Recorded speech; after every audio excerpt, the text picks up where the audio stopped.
So live streaming started, sir. Thank you. Have we still got 4 minutes to go?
Joining.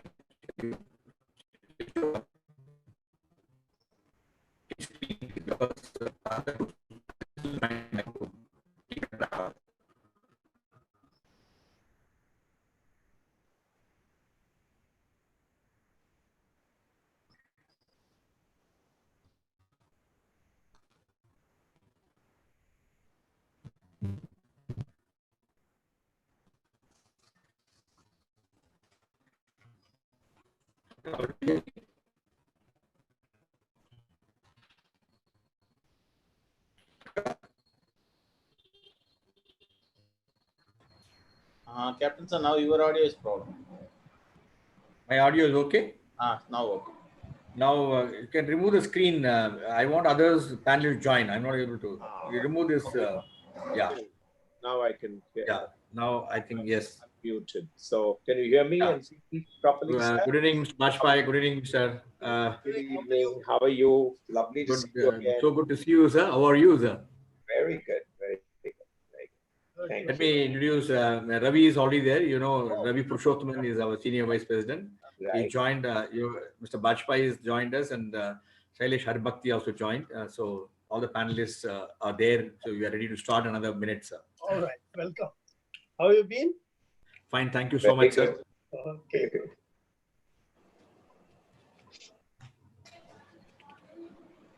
Mr. Bajpai, good evening. Good evening. Good evening. How are you? Hi, Jangu. Hi. Can you tilt your camera a little downward?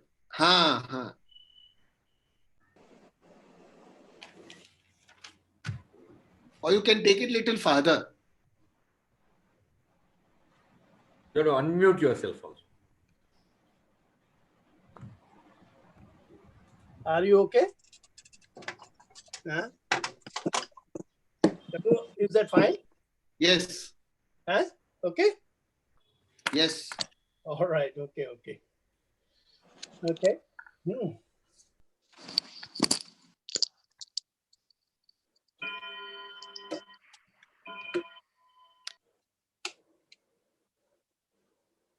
Good. Are we all set to start? Set to go, sir. Yeah. Shankar, Okay. all okay? All set, sir, please. Yeah. Yeah. A very good evening, ladies and gentlemen. Again, a very warm welcome to each one of you, the viewers watching this program live on YouTube, live on Facebook, and our MMA webinar. And also, people who are joining, please do join on our Zoom. I think your gate is open, and the moment you think our people will let you in and keep joining. As usual, if you have any questions, please put in your chat box. And viewers watching this program live on YouTube, live on Facebook, and our MMA webinar, there is a WhatsApp number of MMA is on flash displayed on the screen. Please send your questions as usual. We have got some outstanding panelists today. So all the queries regarding your board, I think today is the day for you. And they have really agreed to answer all your concern.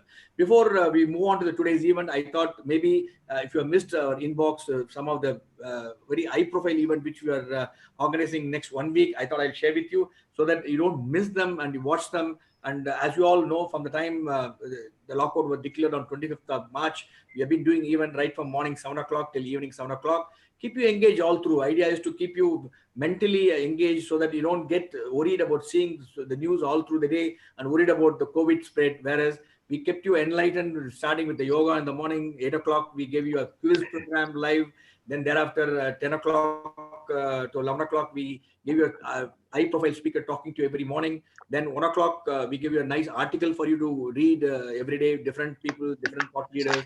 Afternoon 2 to 5, we did number of certificate courses, workshop, which has become very popular at a very, very reasonable price.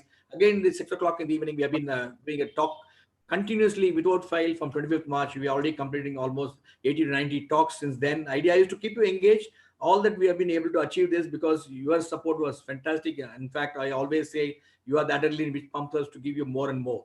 I know some of the people are joining. I'll take one more minute so that we have some reasonably good numbers on the Zoom so that we can start with the today's event. Like what's happening from tomorrow. Again, tomorrow we have a talk under the Leaders Speak series. I said where we are bringing some outstanding leaders to speak. Leaders will be sharing their insight on how India can push the boundaries and drive in the post-COVID world order. That's the idea. And yesterday, Mr. Veerappa Moily, former Chief Minister of Karnataka, and also former Union Minister spoke, and it was a great insight which he provided us. And tomorrow, we have a member of Parliament, six-time member of Parliament, Bharati Bhatru Hari Mehta is a member of Parliament Lok Sabha and chairman of a standing committee. He was also declared outstanding parliamentarian last year. So he's going to be talking to us tomorrow, the impact on Indian economy, COVID, and also he's also chairman of the Labour Reforms Committee. So he's going to be talking to us on the labour reform. We requested him to speak because the migrant labour has become really a serious issue for the corporate as well as for the migrant labourers. What should be the policy decision government should be doing? So he'll be talking to us tomorrow. Then the World Diversity Day is on the 21st. We also celebrate Diversity Day. We got an event on unity in diversity. We got two outstanding speakers. Dr. Soundarya Rajesh, a social entrepreneur, will be talking to us. In conversation, Bhavani Balasubramaniam, she's a diversity and inclusion leader at Deloitte. Then on Saturday, the 23rd, we have again an event on brand. Is your brand strong enough to weather the global crisis? Because today is clearly proved the brand is much beyond the balance sheet. What exactly it means, and we got outstanding speaker. The inaugural session is going to be addressed by Mr. Suresh Narayanan, who is the chairman and managing director of Nestle India. And along with him, we have outstanding speaker. This program we are doing with Equitas and Jude, Ramesh Jude, one of the strong mind in the field of branding, will be delivering the theme address. So please block your diary. Note the timing. This is happening at 11 o'clock in the morning on the 23rd, not in the evening, happening at 11 o'clock.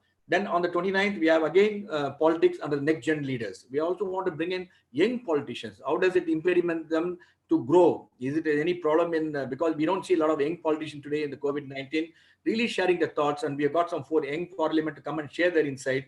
We have Rajiv Satav, who is a member of parliament from Congress. Then Tejaswa Surya from Bangalore, young member of parliament. Again, Mr. Parameshivam is a member of legislature from Tamil Nadu. He is a young leader with a doctor and postgraduate degree in medicine.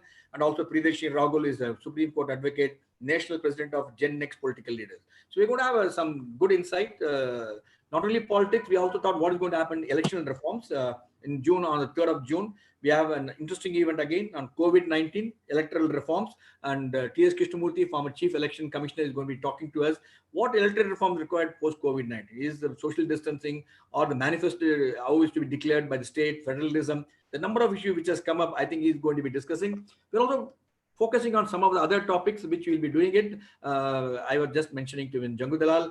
One is under the magnifying class, PM's economic packages, different strokes. We are going to bring in some outstanding thought leaders to come and share their insight.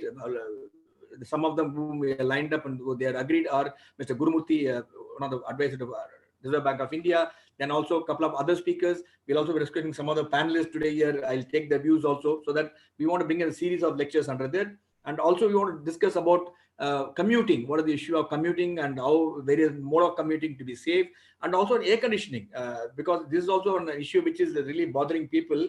Coping with commuting is one, and also how post-COVID conditions for air conditioning sector, because a lot of things are there. Central air conditioning not advisable. We should not use, and many people are using green building. What does it mean? We are trying to. We are requested. One of the senior corporate leader from Blue Star to come and speak to us on this, and we are finalizing. So we have a number of programs lined up for you, so that you keep you engaged. Coming to today's event, we have got one of the outstanding panelists to discuss on the theme, which is very, very relevant and important today: board's role and commitment in the company's sustainability and success in the current times. So we all keep hearing from different sources, different issues. The consumer demands have gone, the consumer taste is changed. People say people have become more frugal. So what happened to the board? The board has to manage the short-term objective or long-term objective. There's so many issues which is going to be there. The panelists are already totally prepared to answer all your concern in this regard. As usual, if you have your questions, please put in your chat box. Also share it with you. Let me have the privilege of introduce the distinguished panelists for this evening. We are indeed blessed and privileged to have the outstanding panelists. Let me have first Mr. G.N. Bajpai is our first panelist. Mr. G.N. Bajpai is a distinguished leader in Indian business, was a chairman of the security exchange SEBI, and earlier he was also chairman of the LIC. And Mr. Bajpai is known for his visionary leadership. He has served as a non-executive chairman and director on corporate boards in India and other countries, received awards and for the contributions in businesses, and authored several books. Mr. Bajpai has been a chairman of the Corporate Governance Task Force of International Organizations on Securities Commission, and also chairperson of the Insurance Institute of India. Is also one thing which I would really want to mention about Mr. Bajpai's contribution is he's a board advisory of Indian Army Group Insurance Fund, member of the governing board of the National Insurance Academy. Group insurance is the one which takes care of a lot of our warriors when they think it really helps them in a big way. And he received a number of awards, notable among them being CNBC TV 18 outstanding contribution to development of finance, and Prime Ministers of India's WG Shirmule Purashkar 2014 for commendable contribution to the fields of insurance and regulatory. Welcome to you, Mr. Bajpai. Warm welcome to you. Now I'll have the profile of Mr. Shailesh Arbakti. Sundar, when you are showing the wrong profile of person whom I reading. Please keep a track of. I want you to please screen Mr. Shailesh Arbakti's profile, please. Yes, thank you so much. I appreciate it. Mr. Shailesh Arbakti is a career chartered accountant and cost accountant, a certified internal auditor, financial planner, and fraud examiner. His career spans over 4 decades. He is currently the chairman of Shailesh Arbakti and Associate Chartered Accountant. Arbakti is also currently a non-executive chairman of L&T Finance Holding Limited, L&T Mutual Funds, Future Lifestyle Fashions Limited, NSDL E-Governance Infrastructure Limited, and Blue Star Limited. And some of the interests which are very important is data-led leading of counterparty assessments, and is also a business transformation using exponential technology and outsourcing. It's also served on the advisory board of Doha Bank and Excellence Enablers of Private Limited, and is also accredited recognitions Distinguished Fellowship of IOD, adjudged as the best non-executive independent director in 2007, and multiple awards have been won by governance excellence in companies. Very warm welcome to you, Mr. Shailesh, and it's a great privilege to have you with us this evening. Let me have the privilege of introducing Mr. Ravi. Ravi is not, you all known him, is not new to each one of you.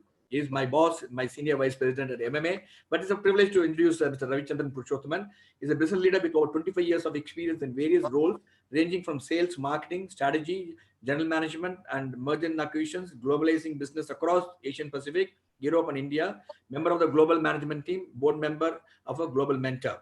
Currently, he chairs CIA GBC Energy Efficiency Council and works promoting energy efficiency, Industry 4.0 technologies, and net zero building extensively. Currently, is also as I mentioned, Senior Vice President of Madras Management Association, and actively engaged in startup ecosystems, industry, university engagement, alumni of College of Engineering Gindi and IIM Ahmedabad, and Singularity University of California. Ravi, it's indeed a privilege as usual to have you with us.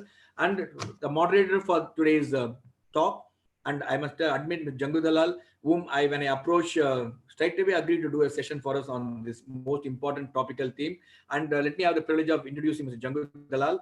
Jangu Dalal brings with him 3 decades of leadership experience. Among others, he held the position of President India and SAC at Cisco System. He was also the President of India AMS at SAC at Avaya, and as both these organizations, he was involved from their early entry into India to growing their business rapidly to leadership positions in their respective industries. For the past 7 years, he has been practicing management consulting work with mid and large size firms in the area of strategy, technology, finance, and go-to-marketplace. He has been successfully involved in promoting as well as mentoring multiple startups. Currently, as MD of Intuit Consulting, he spearheads the company's technology-based initiatives in the area of corporate governance and board effectiveness. Jangu is also a keen sailor, bridge player, and passionate about corporate social responsibility and corporate governance initiative.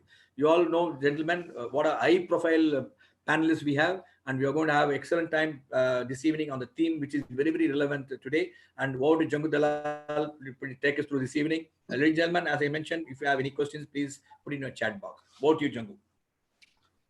Good evening, everybody. Warm welcome to all our participants, to all the different media which you would have joined. And of course, a big vote of thanks to our panelists for taking time off and hopefully making this an interesting Still, I think you have an for issue all the with your net. participants. Sorry to interrupt. And, the entire MMA team. Just listening. Is it audible now? Yeah. Are we better? Manageable. Okay. Yes. I was saying before we get into the panel, it would be amiss if I didn't thank Group Captain Vijay Kumar and the entire MMA team for making this seminar happen. Listening to the first 2-3 minutes of Group Captain's description of the various activities that MMA is doing, for a moment I thought that I've forgotten that we are in a COVID world. It seems more than business as usual for MMA. So kudos to you and your leadership, and thank you for making this happen. I think we have a very elite panel and a very, very topical discussion. So let me straight away dive into our panel discussion for the evening. Friends who are on various medium, please pay attention and do pass on your questions to us through WhatsApp or through the chat mode. And I promise to get as many addressed as possible. So if I may, let me start off with Mr. Bajpai. Good evening, sir. Good evening. Good evening. Thank you. Sir, as a seasoned veteran, you've at one point led the country's largest balance sheet at LIC, which not only meant running LIC, but through that and its investments, getting a first-hand view of many corporates and their boards and their activities. Then you had the very, I would say, August tenure at SEBI in a very tumultuous time where you led it through a lot of reform. And you saw the markets and enterprises from a very different perspective. So I would say you're one of the few people in India who's got this long-standing, long-running, 30,000 feet bird's eye view of corporate enterprises in India. So in your perspective, in this current scenario, which is quite unprecedented for many of these generation leaders, what do you think would cross enterprises and boards? And having said that, what do you think would be the emphasis and the imperatives for the leadership, both executive as well as the board, to help kind of sail and charter the enterprises through these rocky times? Over to you, sir. Thank you, Jangu. Thank you for very elaborate introduction. Well, friends, I'm indeed delighted to be a part of this webinar today. And first, let me set the way the board should be functioning. The real challenge that the board faces is the kind of aggregation or segregation of the roles that the board plays and the management play. With the result, management abrogates the role of the board and drives the agenda. Now, in difficult times like COVID, when you need the benefit of a collective wisdom, it is the board which has to drive the agenda and not the management. And the reason being that it is the strategic frame which will determine how the organization is going to be able to deal with this unprecedented crisis, which many have been describing as a kind of black swan event kind of thing. Now, therefore, the first and foremost role or for the need for the company and the board is that the board must take over the role that it has to play in driving the agenda of the company's management in these difficult times. The second important aspect is that most of the time, there is not enough of data from within the organization which is shared with the board. With the result, the diagnosis is not proper.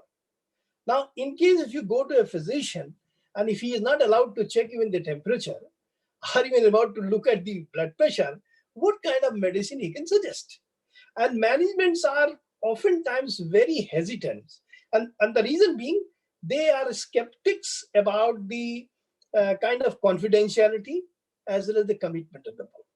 Now, this is the time in particular, in fact, it is always the time, but this is the time in particular when the management must take board into full confidence and share all the possible data, bring out all the analysis, lay it before them, and then they should be able to deal with how the situation is emerging and what kind of prescription can be decided.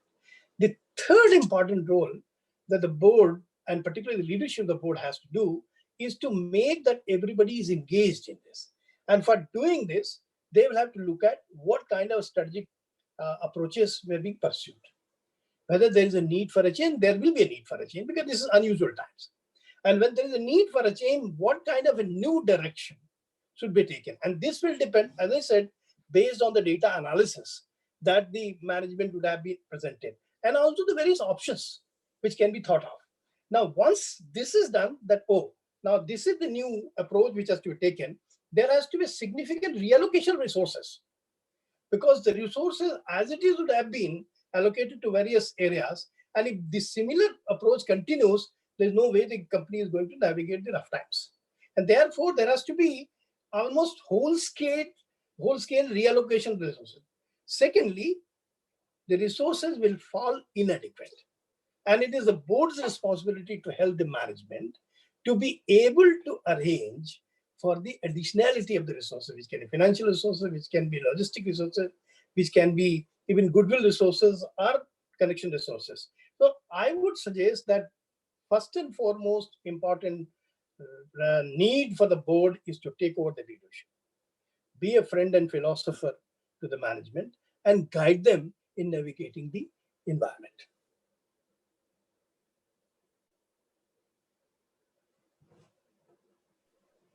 Okay, Jangu?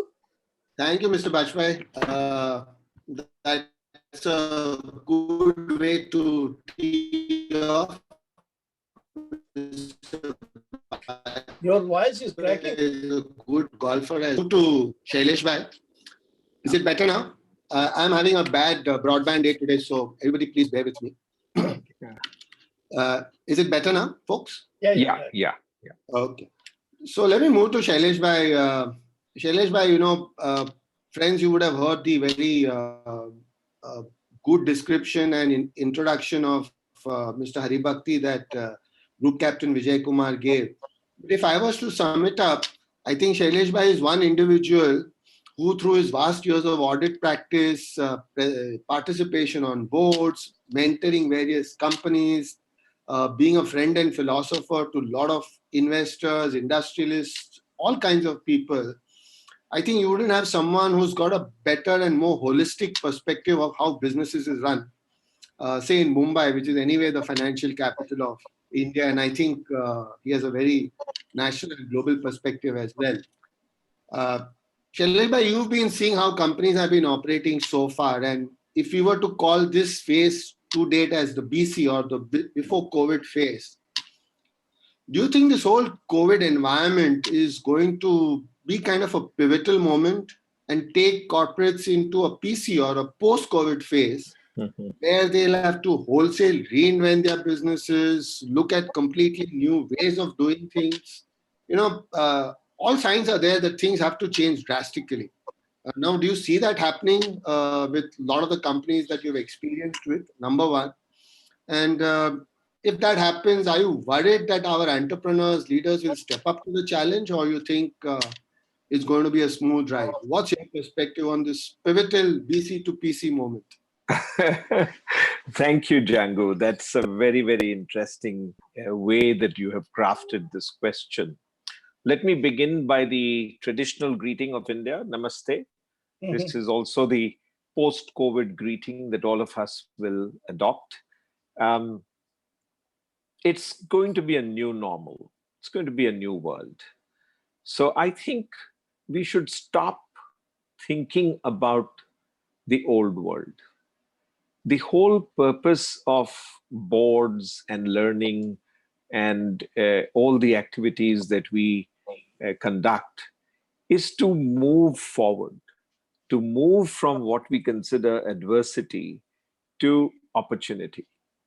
And I think if you keep that perspective, this period of hit refresh, if you like, has been pivotal in changing the perspectives on boards. And let me illustrate it by 2 or 3 examples from recent board meetings that I've had. You know, the standard way that all boards think about the big 3 challenges is, let us be concerned about the health of our people. Let us be concerned about conserving cash. Let us cut costs. Now, this is the standard way to deal with it. But if you're sitting in the boardroom of a company which has 7,000 crores of rupees in their treasury, then you have to think absolutely differently. You have to think out of the box. Any quantum of money sitting idle has a negative carry. And therefore, in this particular company, the board pivoted right there in the board meeting. I could see the way it pivoted to, let's now look at what is it that we can spend well on. And so they decided to focus attention on 2 things. How can we get closer to the distribution network for our product? How can we get deeper relationships? Can we work with them on information technology platform? Can we give them some support in terms of funding, financing?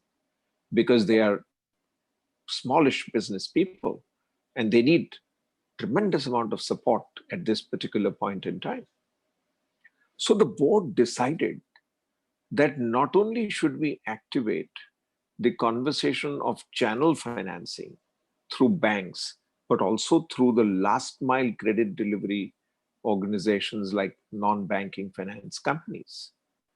And look at the amazing perspicacity that this board actually demonstrated.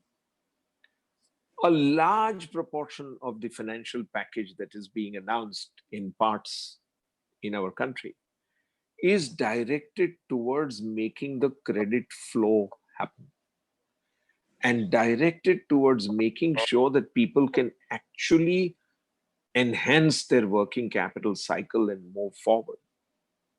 Now, because the board had already discussed this and sanctioned it, the executives who are now on a weekly reporting basis with the whole board, which is another new change, we want to know with far greater frequency whether the decisions that the board took, this happened 3 weeks ago, whether those decisions are actually bearing fruit.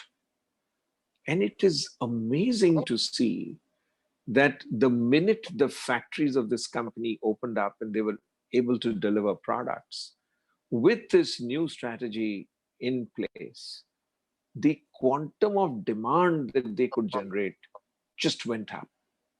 And all of this new demand could be supplied at in a most efficient manner. This would not have happened if the board had continued to think about conserving cash only and not moving to a utilization of that cash in the most effective manner. Take the idea of cutting costs. And again, I'll illustrate how this one company decided to do it differently. The normal instinct of boards would be that in times like this, let us cut off any new or any existing marketing campaigns or any existing costs which can be deferred. This particular company decided, instead of reducing the cost, to reallocate it completely to a channel which they had not exploited well enough before, social media. So the entire budget that was assigned to print and television and all of that, particularly because IPL went out the consideration, this company decided to switch all its marketing spend, all its promotional spend on social media. And Because they decided to do that, their existing inventory, which was there in the channel, was already created, started getting sold. And in the month of April, they were able to collect 125 crores from inventory that was already built up. And May is at an even larger run rate. Now, these are illustrations which tell us that the normal thinking has to be replaced in these times by pivotal strategic thinking, which will bring technology to the fore. Let me give an illustration from in terms of the health aspects, which I talked about as the key thing that boards are engaged with. So the idea that this company struck upon is, let us not think of taking care of the people in our organization who actually fall sick. Let us redivert our thinking and attention, or expand our thinking and attention to the entire ecosystem around our plants, and see how we can provide health to people who engage with us today or are likely to engage with us tomorrow. And with that, they started offering from the hospital which they had in their plant location additional services to not only their own people, but also to the community. And ultimately, they were actually, the success was too much of a success story. So the government then requisitioned their services to help with the fight against COVID-19. But these are examples of completely out of the box, fresh thinking, which is changing the way boards work. One final example I will give from a company which decided to pivot to a completely new way to enhance its digital abilities. So this company is in the business of supporting data-led lending. And it figured out that today there is no need to actually get software written from ground up. They figured out that if you are able to specify parameters, then machine learning algorithms can be put in place, which would self-improve as they took two different populations and began learning using artificial intelligence from two very large databases that they had, of which enabled them to improve their model, which would enable the database lending. So they put into motion during this period, last 6 weeks, a completely fresh machine learning algorithm, which is self-correcting, self-learning, and improving the whole ability to deliver. So that now that all this money is about to go into the system, most of the banks are their clients, and they will readily be able to utilize their service to enhance the satisfaction that their customers can actually enjoy. So the important thing is to pivot from standard mindsets and move towards doing things that will enhance value in every sphere that the board actually touches and wants to give its contribution to. This is the way the post-COVID world will work. A lot of emphasis will be placed on technology and how do you make sure that it starts working for you and your clients. So that's where I'd like to stop as my answer to this question. But I think it's an extremely exciting phase. Every day, the board meetings are getting more structured, better participation, 100% attendance. Nobody is absent because wherever you are, you can join the meeting. So we get full boards and we get very good one-by-one inputs. So there is no crosstalk, there is no, so there's full engagement and full attention. It's becoming a much better experience. Thank you, Shailesh Bhai. I'm pretty sure you would have had a very pivotal role to play in the pivots that these organizations are performing right now. Always contributing. Good evening. Your internet is getting in challenge. Good evening, Ravi. Let me move over to you. Sorry. Hi, Ravi. Can you unmute your video? Ravi Chandran? Okay, go ahead. I can hear you. Go ahead. Okay. We can't see you though, so you may want to unmute your video or whatever needs to be done. So, Now Ravi, you can see There you it. good to see you. Great. Good to Can see you see me? Yeah. Yes. We do. Okay. Yeah. So, Ravi, it's a privilege to have you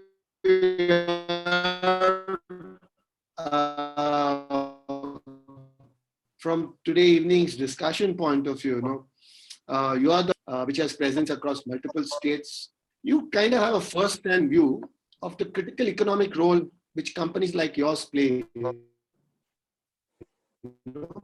which are the core of the economy, manufacturing, engineering.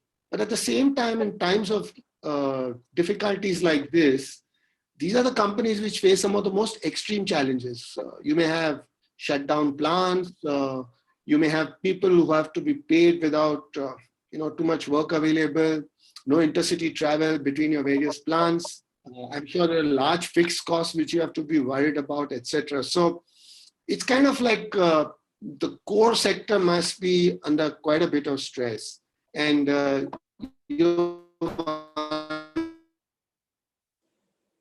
one of those captains who's helming a ship in these choppy waters. So what do you think are some of the key challenges which, once we come out of this into the post-COVID phase or whatever is the new normal, what do you think are the role these corporations will play to kind of from the core bring the economy back to its feet and get it running?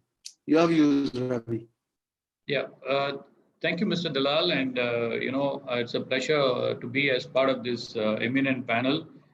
I actually come from an industry which is family owned. And, it's a pretty interesting journey we have been going through the last, I would say about 60, 70 days. Being a global company, we saw the pandemic already in China first. And then from China, it went to Italy and Europe. And then probably, we saw that in India. But, the first thing that we did when we got to know about the whole challenges that we're going to face is we put in what I call as a business continuity team, which is in some ways and forms, people call it as a crisis management team. But I think what we did is in the business continuity team, we put in place, 5 important verticals. One vertical is about communication. Communication is in crisis is extremely important.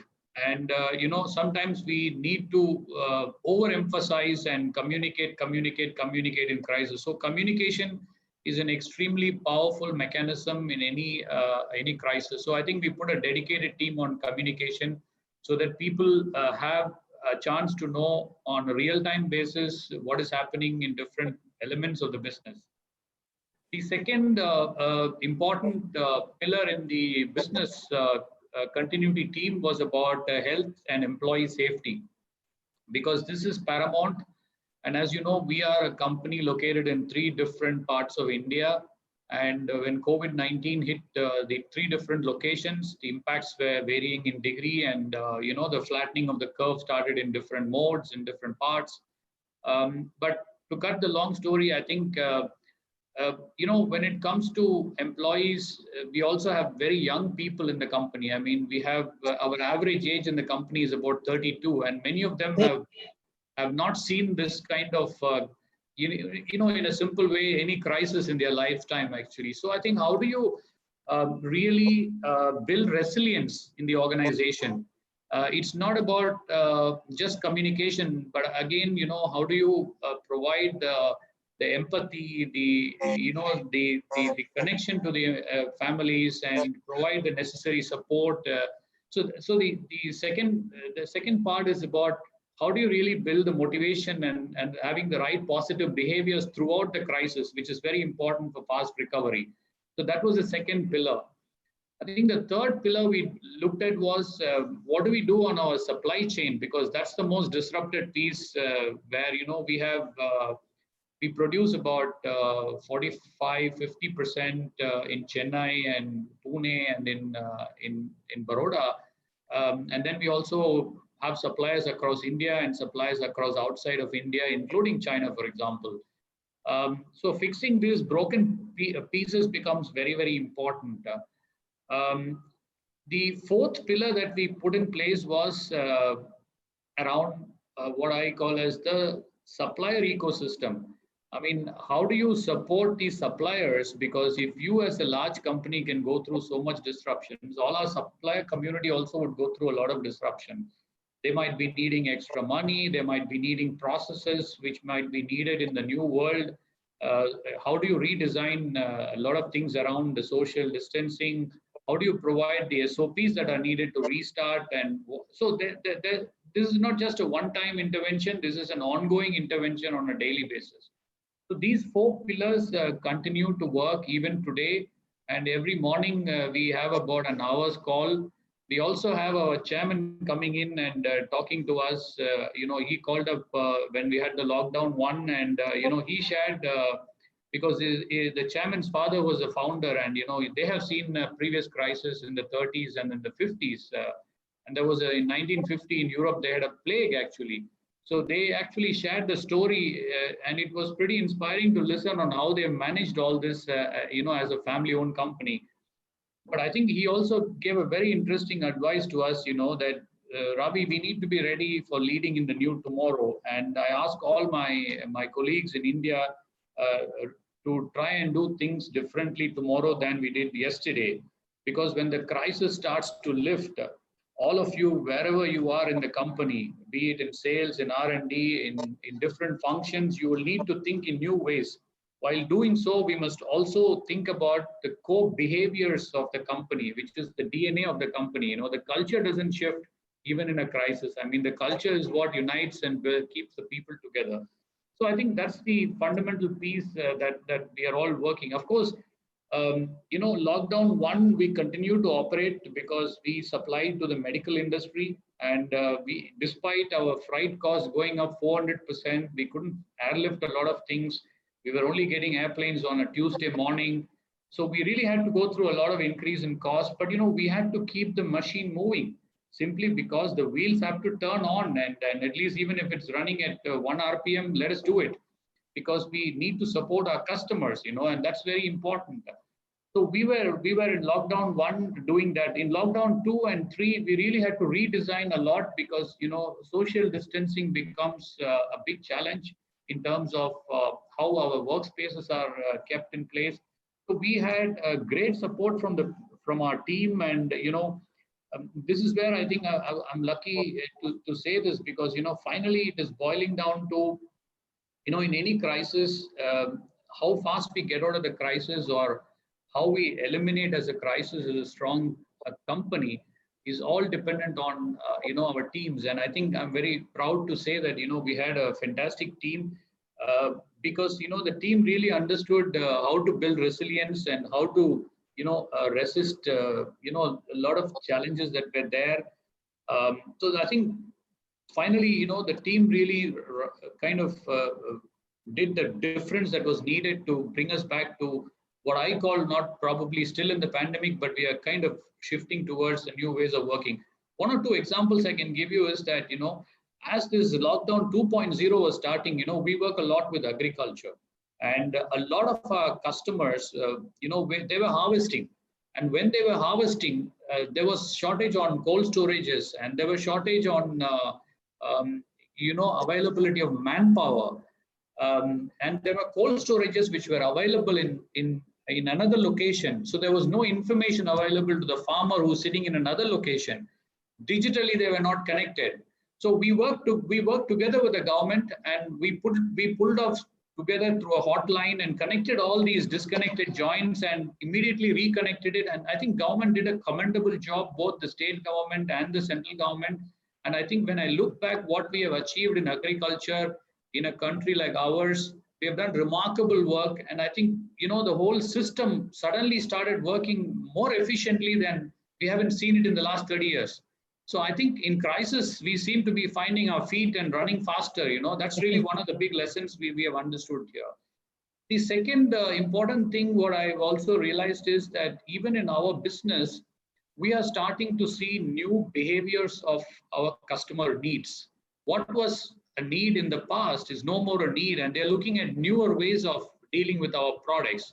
Just to give you one example, many of the customers are already asking for an OPEX model instead of a CAPEX model because people cannot spend money. So how do you respond to this? I think these are things we need to go back to our drawing board and look at how we can quickly come with solutions that makes our customers, easily adaptable to this new world. So these are just two examples that I would kind of stop here, because I think there's a lot that we need to do differently now, and I believe leading in the new tomorrow requires a lot of what I call as empowerment and building resilience across the organization. Hey, thanks, Ravi. That was extremely heartening to know that there are core sector companies which are chugging along and making their contribution. Shaileshbhai, if I may come back to you and request you to wear your stellar chartered accountant auditor hat, along with your passion for internal auditing and obviously trifurcate it with your board experience. One of the things which keeps crossing my mind is, we have this going concern concept. There have to be certain parameters which have to be met for the company to be a going concern. Now, in these kind of environments, what do you think are some of the challenges, thoughts which will be crossing people's minds? What is it that worries boards? What is an accountant's perspective? What is the role an internal auditor can play to ensure that this concept keeps chugging along and going concern is really a going concern? Your thoughts? Yeah, no, very, very interesting question. It's the biggest thing that is now hitting all auditors, internal auditors, and managements right in the center of their face. There are certain businesses, like let's take restaurants. They might not recover for a very long period of time. It may be 12 months before people feel the loss of fear about going and visiting a restaurant. So I'll describe to you what we did because of this challenge of going concern in a particular group of restaurants, which has over 125 restaurants all over the world. I'll describe to you what they did. So they defined it as reimagining the business. So they decided that we now don't want to be called just a restaurant business operating out of 125 different locations. They decided that let us offer our kitchens as a service, which is a very different mind frame. They just pivoted out of the idea of that kitchen making food which is ordered by people sitting in the restaurant to a kitchen which would cater to whoever connected with them by whatever means. And they opened up all channels of communication to make sure that they would get an inflow of requests. So they found that there were several different things they could do. They could split their kitchen into three components. One was a commodity kitchen, which could cater to the mass market of meals which needed to be served to people like migrants, people who were being sort of fed by charities, by not-for-profits and all of that. And then there was a segment which wanted very standard food packed together, meal for 2, 3, 4, 6, 10 members of a family, but very standard meal, a Punjabi meal or a Gujarati meal or whatever. They were catering to multiple cuisines. And then there was the gourmet kitchen, which would cater to very specialist dishes. So they converted their kitchen into a kitchen as a service. You know, we have software as a service and cloud as a service. They converted the kitchen into a service. Then they said, let us reimagine from a customer viewpoint. So they said, now let's talk about experience as a service. So they started delivering different experiences to people. Of course, marriages are not happening anymore. So it's only small gatherings or parties or Zoom parties. So, you know, one group of people began, as Django is very fond of bridge, I'll use the bridge example. So people began to play, a group of 8 friends began to play bridge. And they decided that they will order from different branches of the same chain, the same food, and eat it together and drink the tea together while they're playing bridge. So it became a absolutely exceptional experience for this group of 8 friends who wanted to feel like they were doing things together, playing bridge, enjoying themselves, and having a gourmet experience, which would be unforgettable. And finally, you know, you could have gastronomic experiences brought to your kitchen from anywhere in the world. That technology has now become available. You could have a Japanese extraordinary Michelin multiple star chef in Japan actually walking you through making of sushi right here in Mumbai. And you could create that experience and serve it, not because it is part of your menu, but because somebody particularly orders it. And you have pivoted to a model of creating experience as a service. So there's one little place in Bandra, which has a long list of 3 months or whatever it was earlier, not today, but where you would have this kind of uh, enterprise, which would create the experience of catering a pre-selected menu from anywhere in the world that you chose to have the gastronomic experience and actually have it served to the people who decided to buy that whole space for that particular period of time. So the entire business of restaurants as a going concern, which is getting challenged, will need to pivot. Same thing might happen to people who are in the business of renting out commercial space. That at a very small scale is likely to be a challenged business.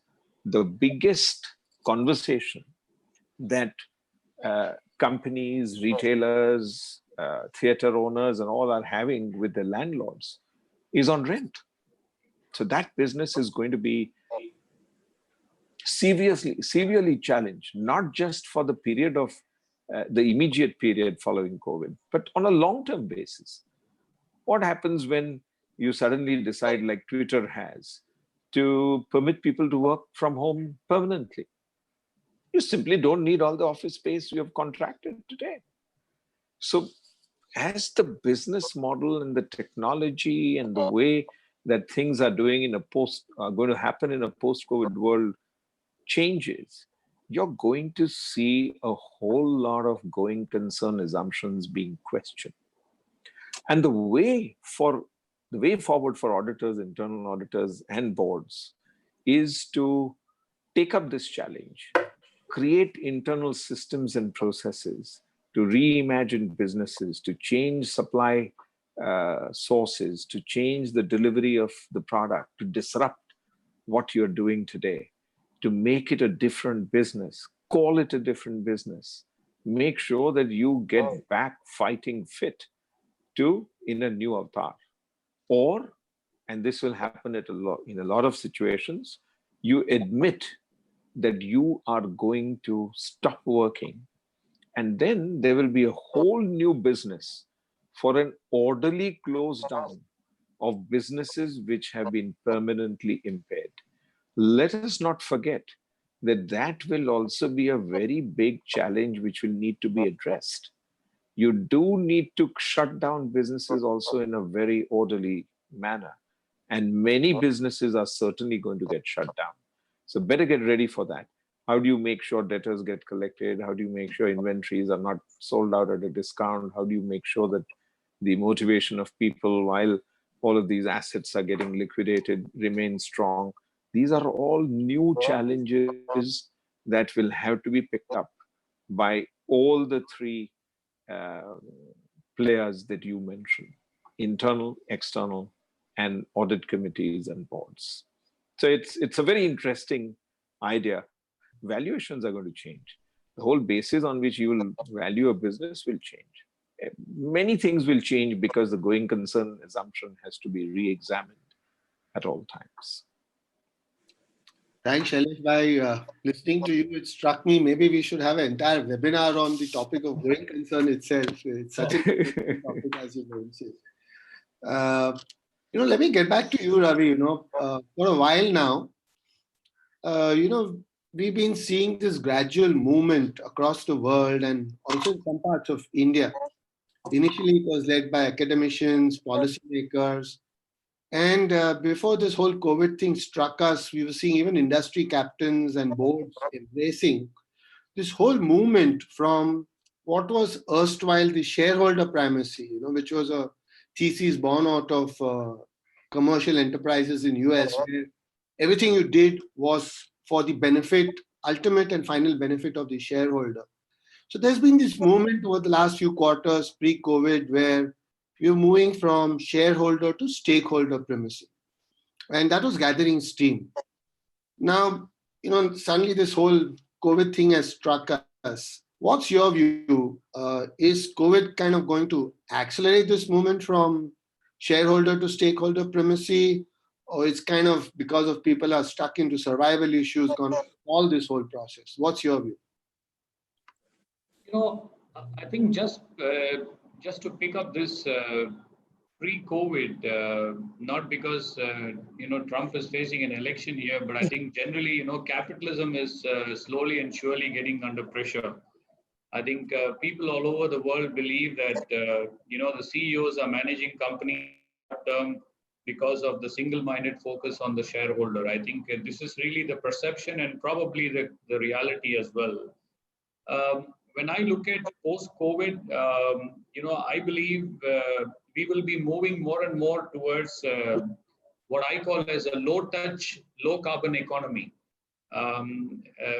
Low touch, given the fact, I think even the kitchen example that you were citing, basically they also would like to know traceability of where it was cooked, what was the ingredients used, and how do you digitally track it. So I think socially we are becoming probably conscious of what we eat and where is it grown and what is what are the kind of organic stuff it is. So I believe we will have an incremental shift towards what I call as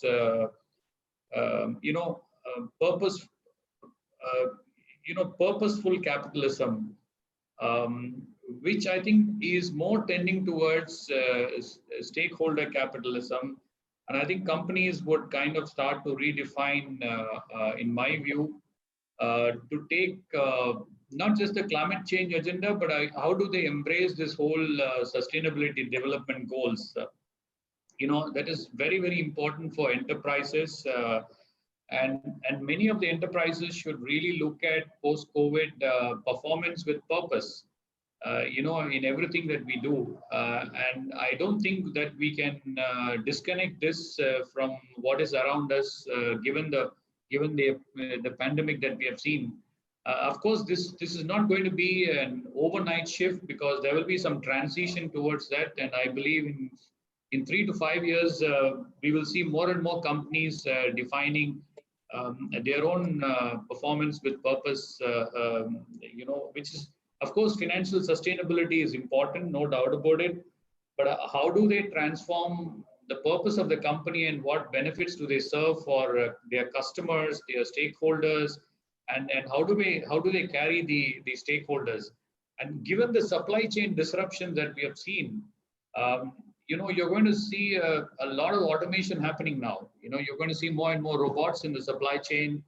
and you're also going to see more digitalization in the supply chain. And apart from climate change, which is the much spoken challenge, we will also talk about sustainability of data. Who owns the data? And how do you treat data in a new world? And there's a lot of issues around data. Does data belong to the individual? Does data belong to the government? Does data is tradable? I don't know. I mean, these are things which I think will start to find some method to madness as we evolve post COVID. But I believe we are more or less surely moving towards stakeholder capitalism. Probably towards becoming much more responsible companies and purposeful companies in the future.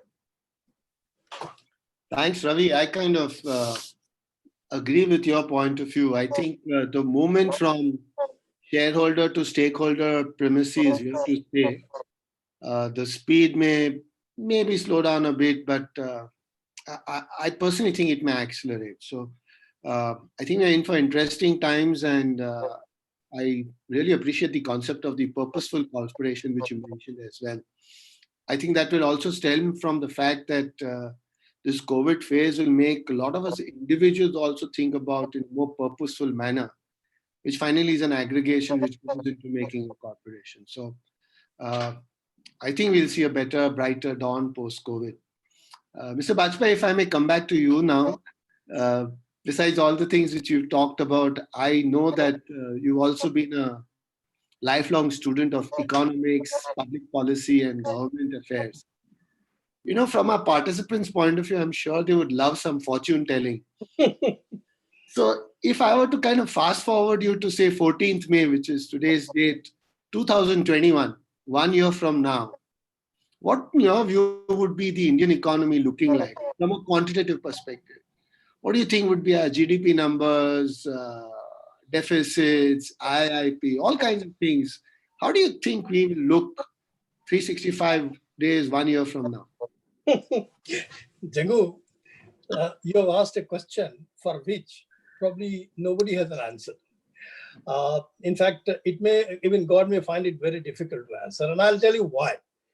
If you have seen the first set of media hoggers were the economists. Every channel, every media, whether print, electronic, they wanted to talk to Geeta Gopinath, they wanted to talk to Raghuram Rajan, they wanted to talk to Abhijit Banerjee, and you think of names. But suddenly, all these guys have subsided. And you know who are the guys? So far, recluse bioscientists are on the forefront now. Every media, whether it is CNN, BBC, or even our Indian, they are looking for bioscientists to come tell and educate their viewers or their media readers that what, why, when, and how of this COVID-19. So to come back to the question that you have raised, it's very difficult for anyone at this point in time, Jangu, to estimate what kind of GDP numbers we will deliver in May 2021. I gave an estimate, and those estimates of Geeta Gopinath, the chief economist, were discounted in a couple of days. It will all depend on two fundamental factors. And those factors I define as unfolding and unwinding. The unwinding of the present lockdown. In what manner, in what phases, and in what methodology, and in what areas takes place. And post unwinding of that, what kind of environment unfolds. Once we get some sense of it, then one can start taking. Second thing which will be important for us to know before we go to this debate is how the economy is handled. Right now, for the last 2 days, post Prime Minister's fourth or fifth address, the finance minister has been making announcements. Now, it is the policymakers who are going to make the announcement the way the economy itself will move. And more importantly, and let me take the example, for example. Yesterday and today, the focus, entire focus of the finance minister Nirmala Sitharaman was in trying to make the credit or the liquidity available to every single individual who is engaged in any kind of economic activity. Whether it was a rediwala, whether it was a SMEs, micro SMEs or SMEs, or anybody for that matter, HFC, NBFC or anything, all that focus was. Now, whereas, I mean, I would imagine, in fact, I was just thinking that in case this goes through the actual implementation, and if the Revdiwala gets connected to the funnel system of borrowing and lending, then we can see the economy really booming. Now, having said that, let me come back to the fundamental way that I am looking at. Initially, to be honest with you, even I thought that Indian economy can have a V-shaped recovery. As soon as the lockdown opens up, there will be a kind of an upsurge of economic activity, and the government and the Reserve Bank of India had unleashed significant amount of measures. But now I'm coming to, by and large, at this point in time, tomorrow it may change again, that we may have a U-shaped recovery. That is, quarter ending June is almost gone.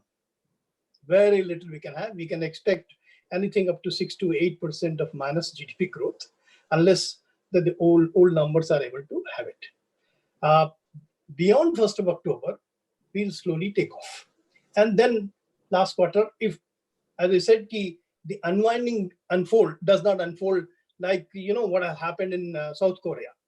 The most effective control has suddenly, unfortunately, what is happening, this human instinct or the Homo sapiens philosophy of enjoying life. I mean, in a lighter way, I would like to tell you, why in South Korea it is returning? Because people could not hold themselves from the nightlife of South Korea, and it has returned. So the point I'm making is, and now it will have, because they again go back to the same old story of having some lockdowns and creating some red zones, stopping some kind of an economic activity. Having seen that, I was only wondering, unless we are able to get some sense of, after unwinding, how the unfolding takes place. And if the unfolding is not very treacherous, if it is, it can't be smooth in any case. Because this is, in fact, can you imagine one epidemiologist with a world-renowned name, he said, look, this COVID-19 is not going to go at all from the world. We have got to learn to live with it. He says, like HIV has never gone, this will never go. Like that happens, then the economic activity will have a different frame altogether. And according to me, and which is right now shaping, and I'll give you one or two examples of why I'm coming back to these kind of thinking. See, according to me, the economic order itself is likely to change now. The current global economy is being led by the information economy. The very fact that the processes, the sequencing, and the experimentation all have suddenly shifted and galvanized into WHO saying that 110 formations are being currently under test. Now, this shows that the bioscientists hogging the limelight, and the significant amount of transition of all these private investment shifting towards bioeconomy, according to me, the overshadowing of information economy by the bioeconomy may take faster. And if this transition happens, the recovery of global economy, not as much in India, is going to be much slower. Having said that, let me come back to, you have asked me a specific question. I expect that India's GDP this year may land up between plus 0.5 to plus 7.5. And next year, if all these effective measures which I can see and something are in the pipeline, and I have some sense of it, what exactly from the observations made by the Prime Minister and the Finance Minister today, according to me, 21-22, that's March 22, we should see a double-digit growth. Partly it will be because of kind of recovery of this year, and partly will be the growth that will be taken. You had asked me for the deficit number. Well, it's very difficult. Depends on if we take 20 lakh crore, which may not be the end of it, what Prime Minister is talking about, that would land up India around 10 to 11% physical deficit, but that's not going to be the end of it.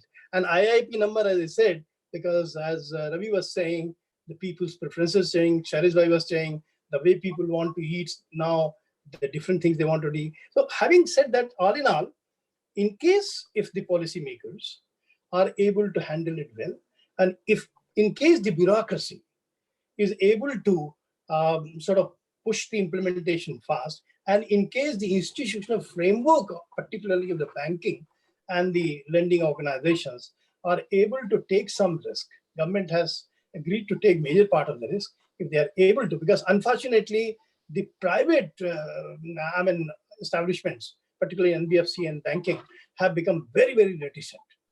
They somehow are now wanting to save their own soul, let the whole thing go. They will have to be little charitable or large-hearted and say, okay, let me come out and take a bit of risk. If that happens, I'm sure of the numbers that I've just mentioned. Thank you, Mr. Bajpai. As we were speaking, we've got a couple of questions, and I'll just put it out, and if any one of you can pick it up. One of the questions is that as the government comes out with these policy announcements, it's up to organizations to now respond, and a lot of that to depend on the role which the boards play in egging and moving organizations to respond to the policy initiative. So what is your view on the role of the board once these policy impasses have started to come in? Mr. Bajpai, Shailesh Bhai, Ravi, whoever. Yeah. Okay, let me start and then Shailesh Bhai can take over from there. See, first and foremost, I think Shailesh Bhai indicated in his earlier observations that there's nothing called a strategy. It's all in dynamic platform now. In case the policy response to the new unfortunate event is different, then the boards have to seize the opportunity and not look from the old frame of trying to manage the, oh, if I take this, I will have to. But there is a risk. And if there is a risk, in case they don't take the risk, I believe the board may be able to risking the sustainability of the organization itself. Shall I? Yep. No, I quite agree with you, Bajpai Sahab. I think the equation between government and boards and government and companies is likely to change dramatically.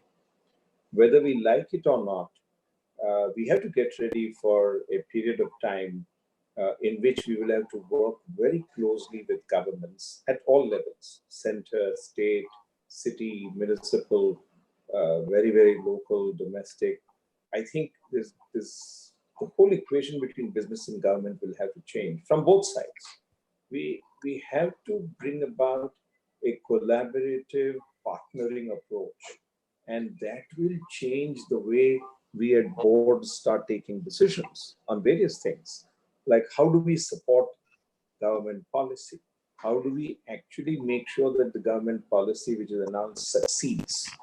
How do we make sure that we are there when, like, for example, Taj was the first hotel chain which decided that they will supply meals to the health workers. Now, that's the kind of proaction, competitive proaction, which I see beginning to happen. And I think this will continue as we go along and as we change supply chains, both domestically and globally, as we change relationships with suppliers and customers, as we change relationships with employees, as we start hiring new people, new talent, and all of that. I see a whole need for a new equation between companies and government. But Ravi, please add to that from your perspective.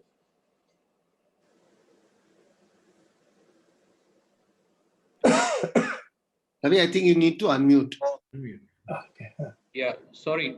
So I have three things to add in here. One is I think the board should take cognizance of what is the kind of risk operating model the company has, and how resilient is the company to future risks. I think that is very important to assess and mitigate it. Second, I think in my view, technology is going to be a resource liberating force in the future. And how does board take this into, effective use of technology to significantly, eliminate the risks that are there, because technology actually can help solve many challenges. So I think that's the second part. The third part, I think board also should look at what are the new skills that people have to hone in the company to mitigate new risks, because the existing skills may be redundant. And how does boards look at bringing in, both at the CEO level, there could be, new talents needed. And how do you make sure that your workforce has a pipeline of new skills that are there? Because end of the day, whatever you do is finally going down to people. So I think these three are, in my view, very important for the boards. Jagu, if I may add, Ravi, we have a very sure. Go ahead, sir. See, it is not the question of collaborating with the government. It is according to me, it is in interest of businesses to make money out of government's approaches to the policy. And I'll give you an example. For example, government today has announced that they will guarantee the loans, or they will fund, refinance the loan given to all these street vendors. Now, it's a great opportunity for microfinance companies and for small NBFCs. Now, if they look at, this fellow may come back to me, may not pay, well, there is a risk involved in it. And as Ravi said, we'll have to create a new risk management frameworks. But this is an opportunity. But if you don't want to do it, don't do it. But then you may not get the different kind of customers. Yeah. The one more thing I want to add here, I mean, if I look at my own company, we are deep in the digitalization journey, and another massive risk that we need to prepare ourselves for is, how do you make the company cyber resilient? I mean, the cybersecurity threats are quite large now. I think even during COVID, we have seen that quite dramatically. So I think this is another dimension that the board has to take care, because more and more companies get more and more digital, and how do you protect the company from cybersecurity risks? Thanks, Ravi. Thanks, everybody. We have two more questions from the audience here, which I'll quickly shoot out. They're addressed to Ravi and Shailesh Bhai. I'll read them out, and then I think we're nearing our time. So, Ravi, there's a very short and sweet direct question to you. Do you finally see India becoming a global manufacturing hub, or have we been left too far behind? Forget China, even Southeast Asia to catch up. I believe strongly India would become the agriculture powerhouse of the world. Yes. Well said, Ravi. Shailesh Bhai, this question is for you, addressed to you from one of the participants. It goes on to say that invariably when we talk about macroeconomic stability, we always talk about, most often, central government finances. But in a phase like which we are today, 100% of the battle is being fought by the states, and their revenues are under severe stress. Do you worry that the aggregation which is being fought, aggregation of the numbers, the states who are really fighting the actual battle, would have serious consequences on the macro?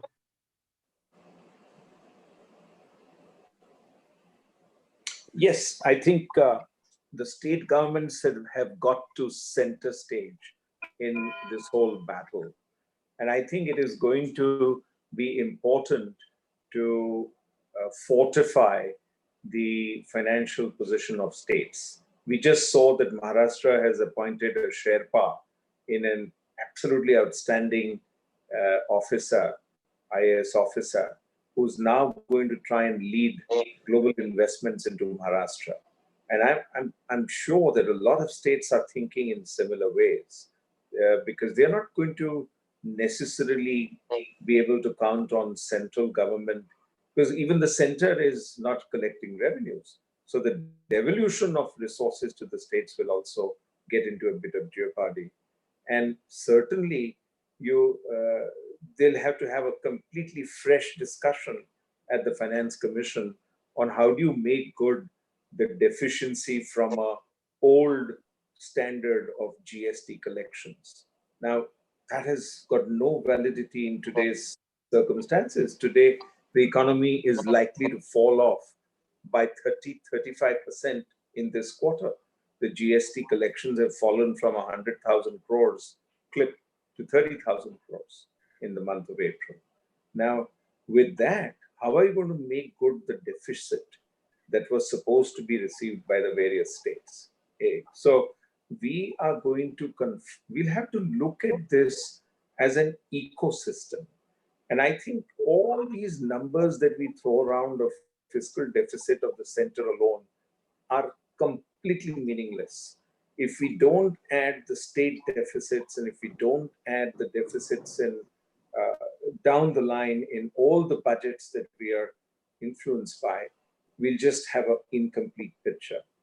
And we'll have to rejig using technology, using international influences, using cooperation, collaboration, changing, pivoting from high cost delivery of service to low cost, moving to e-governance.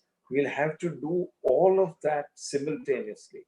So the challenge is going to be to completely achieve a new way of thinking about what is stability in finance. So it's a great question. Whoever has asked it has asked, and it's a very pertinent issue that we will all have to deal with together. Thanks, Shailesh bhai. Can I just add a little to this? Sure. Yes. I think Shailesh bhai has touched upon that point. The fact of the matter is that except monetization of its own deficit or the state's deficit, central government itself may not have enough of adequate resources. Now, Government of India, with the way we are today and the size of the economy, we cannot have unlimited scope for monetization. And therefore, both the central government as well as the state government will have to look for new avenues of raising resources. And that new avenues of raising resources is trying to hawk both current and prospective assets. They are not necessarily physical assets. There are many more resources which the state has, which is other than the physical resources, which they will have to hawk. And as I said, the states will have to commit, and I'm glad to hear that because I have not noted that that Maharashtra government has created a Sherpa. But what they will have to look at it, what kind of asset they have today, what kind of new assets they will be creating tomorrow, and as against those assets, what kind of financing can be done. And today, world is ready. All that the world, the world liquidity is now sloshing around. And that liquidity is going to be available to India as well, provided, however, we can offer them a return. There is risk and then with the risk. Yeah, that's it. Thank you. I can't hear you, Jangu. You have to unmute yourself. Yes. Okay. Thank you, everybody. I think we had a wonderful discussion. I'll hand it back to our Sherpa, Group Captain Vijay Kumar, to close the session for us. Thank you, sir. I think we got another 3-4 minutes. I got a couple of questions on YouTube. Maybe I can put the panelists address the things. The first question is when. One second. How boards can handle emergency succession planning, communicating with the management and investors, and planning the future? There's a question come from one of the YouTube viewers. So one of the things we've done at many boards is to have a WhatsApp group. So the way that we are communicating, and we get the CXO team onto the WhatsApp group. So whenever there is an issue that needs to be urgently dealt with, or dealt with great alacrity and speed, we put it onto the WhatsApp group, and that is very, very effective. So I would recommend that in these times when we need more communication and more collaboration, we should have the communication platforms established. The other additional thing I can mention here is that, we could also connect the management teams to the larger ecosystem of innovative players who are not from the traditional industry. So that brings in new perspective to the management as well. That's probably enhances the understanding of how to navigate the crisis. Absolutely. Absolutely. There's also a question from one of the Facebook thing. What's your views on high salaries of the CEOs? The present thing, what the board is going to take a call on that actually. It's quite a tricky thing for the board to take a call on the CEO salary at the stage when the companies are not going to be doing very well in the long term as well as short terms. Quite a few CEOs have themselves voluntarily decided to take a cut. And that is what works in these circumstances. According to me, both imposing a blanket reduction in salary doesn't work. Because eventually at this difficult time, according to me, what is important is the enthusiasm, the commitment, and the feeling of doing both. And if it starts with the leader, and leader is the CEO. And therefore, if CEO is unwillingly forced to take a cut, then I don't think the organization can be in a better shape. This is my view. But fully endorse Bajpai Saab's view. What I have seen in the first few weeks of interactions with the CEOs, they have volunteered cuts which we did not expect at the board, that they would volunteer such large cuts. Right all the way up to 50% is what we have heard. So it is really striking that they are willing to, in bad times, take that lower compensation. And then it becomes easy to cascade it down to other levels in the company. Great message to be emulated by large number of institutions. I'll take two more questions before we let you go, sir. One is Facebook, we want to know what is the correlation between the public governance and corporate governance? Oh, okay. Oh, all right. Okay, let me come back to it. There is something called political governance. And political governance is creating an egalitarian environment into society as a whole. That, I don't know whether you have noted, Supreme Court has recently laid down within the framework of the Constitution what is called a public trust doctrine. And the public trust doctrine is all the assets of a nation belong to the people. So all the assets of India belong to the people of India. Now there has to be an approach of governance so that all these people, both haves and have-nots, get adequate opportunity to benefit from the availability of the opportunities in the country as a whole. Corporate governance originally, as Ravi was mentioning, was centered around the shareholders, because there was a Friedman doctrine kind of in place that firm belongs to the shareholders only. But particularly during the COVID, it has come to the fore, notwithstanding the place taken by the US Business Council CEOs, that firms belong to all the stakeholders. The human resources have become the most important resources beyond even the capital. And therefore, the corporate governance is balancing the interest of all the stakeholders of the firm. Whereas governance of the society and the political governance is balancing the interest of all the citizens of India. Thank you. Great. I'd just like to point out one additional thing, Bajpai sir. Yeah, please. Recently, after the lockdown happened, the Supreme Court has come up with an extremely interesting but perhaps adverse judgment on promissory estoppel. What has happened is that our governments announce subsidies, concessions on tax and reliefs and all of that. And then they announce it for 5 years to attract investment. But in the third year, they want to stop that.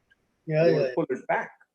Now the Supreme Court has, in its wisdom, it was a 5-bench judgment, has sanctioned this practice of going against what was the basis on which people came and invested in a particular state.